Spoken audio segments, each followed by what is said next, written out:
بسم الله الرحمن الرحيم. السلام عليكم ورحمة الله وبركاته. meegan maanta waxa igu qasbay inaan soo qabsado arrin aan rabay inaan dadka walaalaheena ee Somaliland inaan u cadeeyo anigoo ah gaashaan la sare Yuusuf Maxamuud Ismaaciil ku magac dheer Faratoon madaxweynaha Somaliland daraadiis ayaan u soo qabsaday inkastoo baryahan dambe aan maqlaynay nuux iyo ma aragtay waxoogaa yar oo shaqaaqa ah waxaan rabaa halkan inaan ka cadeeyo anoo dan gaar ah lahayn kana soo jeeda Puntland sarkaal u dhashay aan ahay reer Puntland laakiin sarkaal qaran ah Muuse Biixi isagoo ciidanka cirka laga soo bedelay ayaa waxa loo soo bedelay xarunta gaashaandhigga ee wasaaradda gaashaandhigga hoggaanka sharciyada iyo heshiisyada wuxuu ahaa Muuse isagoo waaxda heshiisyada ayaa loo dhiibay anna waxaan ahaa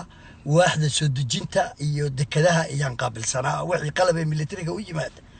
marka Muuse aqoontiisii baan rabay halkan inaan maanta idinka faaleeyo waxa danaan laahayna ma jirto reer Somaliland baan leeyahay alfada waa madaxweyne Soomaaliyeed oo aan runtii aad iyo aad intii aan qiinay aan aad iyo aad ma aragtay ugu riyaaqay nin aad u wanaagsan oo dabci fiican sheeko badan kaftan leh haddii aan wax yar idinka sheegana waxaa jiri jirtay isagu waaxda heshiisyadu ahaa anna waaxda soo dejinta maadaama aan ahaa waxaan hayay miisaaniyad yar oo marmar saraakiisha wax laga siiyo marka aan saraakiisha u qaybiyaan Muuse u keeni jiray markaas Muuse wuxuu oran jiray qaadan maayo waligay ma iloobo intii saraakiileedeen wax siinay ninka kaliya iga diiday Muuse waxa wuxuu dhigi jiray anigu ma rabo adigana Faratoonow haddaad caruur leedahay caruurtaada ha u geynin lacagta oo ku baryayaa caruurtaada ha siinin waxaynu xaq u leenahay maaha inaguna malihin iska daabu iga waanin jiray marka Muuse aqoonta fiican baan u leeyahay ee iimaanka leh wuxuu ahaa sarkaal dhisan oo aqoon laho waliba aan takhasuskiisii ahayn meeshan markaa la keenay ahaa sarkaal ciidanka cirka ah si fiican baan u iqiinay dabci fiican baan ku iqiinay Muuse Muuse ninkan halkan anigu dan gaaron ka leeyahay caawa ma jirto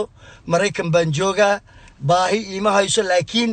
waxaa la yiri wax xaq ah in la sheega ayaa wanaagsan sida daraadeed baan reer Somaliland waxaan ka waaninayaa inaanan dan gaarana ka lahayn Muuse aanan isku reerahayn laakiin sarkaalnimadiisii iyo qiimihiisii bay dantu waxay ugu qasabtay inaan halkan aan ka sii daayo markaan maanta maqlay kiligaana waxay ugu qasbay markaan maqlay maanta nin cabanayo oo leh Muuse caag igu dhuftay Muuse hooyaday caayay markaan maqlay ayaan qaadan waayay Muuse nin noocaasa ma ahayn mana ka suurtowdo sida anigu aan qabo Faratoon ahaan intaas ay ugu qasabtay inaan meega u soo qabsaday ee ujeedada kalena kamalihi kamana lahaan karo dhammaan ummadda Somaliland waan salaamayaa waa dad walaalaheena oo nabadgelyadoodii sugay waa dad maragtay hawlahoodii wata waxaan dhihi lahaa goosashadooda marna aanu raali kama ihi laakiin meel loogu yeerana ma arko aqal buul gubanaya buul fayow kama naxaad maqli jiray annagii dab baa naga dhaxsidan laakiin markaan qabowno oo ummaddu hagaagto Somaliland Soomaalinimaday ku wanaagsan tahay shalayna iyaga yimid waajibkoodiina ma helin waxay xaq u lahaayeen ma helin ma garatay iyaga intay bilaa shuruud bay yimaadeen cidda samayn karta bilaa shuruud oo markii wax la qaybsadana aan waxba laga sin adeerow qiimahaas ay lahaayeen waxaana leeyahay ummad Soomaaliyeed baa tihiin hormoodka Soomaaliyeed baa tihiin Soomaali waxaan idinka codsanayaa markay qabowdo Soomaali ma kala go'de waxaan idinka baryayaa inaad Soomaali hoggaankeediiba noqoto